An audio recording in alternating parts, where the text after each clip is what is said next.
औरत मर्द से ज़्यादा प्यार की बीमारी में मुब्तला है, लेकिन वो उससे छुपाने का तरीका बेहतर जानती है। औरत की तरफ से मर्द पर नाजायज़ बदकारी का बहतान मर्द को किसी महफिल का नहीं छोड़ता। शायरी ज़हन को वसत देती है, इसमें किरदार को जरा बख्शती है, मौसीकी मन के मैल को दूर करती है। मौसीकी, रक्स, कहके, सखाफत, फ़न, शायरी, फ़लसफ़ा, साइंस, तहकीक, जुस्तजू, मुस्कुराहटें, मोहब्बत सब ज़िंदगी के अस्तारे हैं और जश्न की तरह बसर किए जाते हैं। लेकिन ज़िंदगी और जश्न का हर अस्तारा मुर्दा माशरों में मुनान तस्वुर होता है। ऐसे माशरों का वाद मकबूल मंजर मातम है।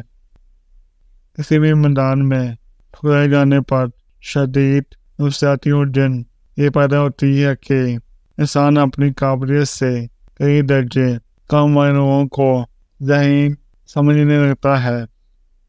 दुनिया की सबसे तेज छुरी का नाम अकीदत है, जो अक्ल की शालक काट देती है। अकीदत एक खतरनाक कैफियत है जो पत्थर को माबूद, बंदों को खुदा, इज्जत लूटने वाले बाबू को पीर और कातर को हीरो बना देती है।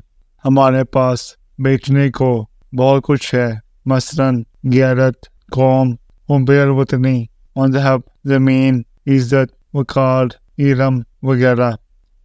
किसी की नुक्ता नज़र की समझ ना आए तो पूछ लिया जाना बेहतर अमल है, बजाय गलत तखमीने लगाने के। यहीं से बदगुमानियाँ जन्म लेती हैं। जिस मर्द के चेहरे पर ये दो निशानियाँ हों, कुछ वक़्त के बाद औरत इस पर आशिक हो जाती है। एक, पुरस्कार मुस्कुराहट। दो, नेक नियति। जिंदगी कभी भी हालात की वजह से नाकाबिले बर्दाश्त नहीं होती। ऐसा तब होता है जब इसमें मायने और मकसद ना रहे।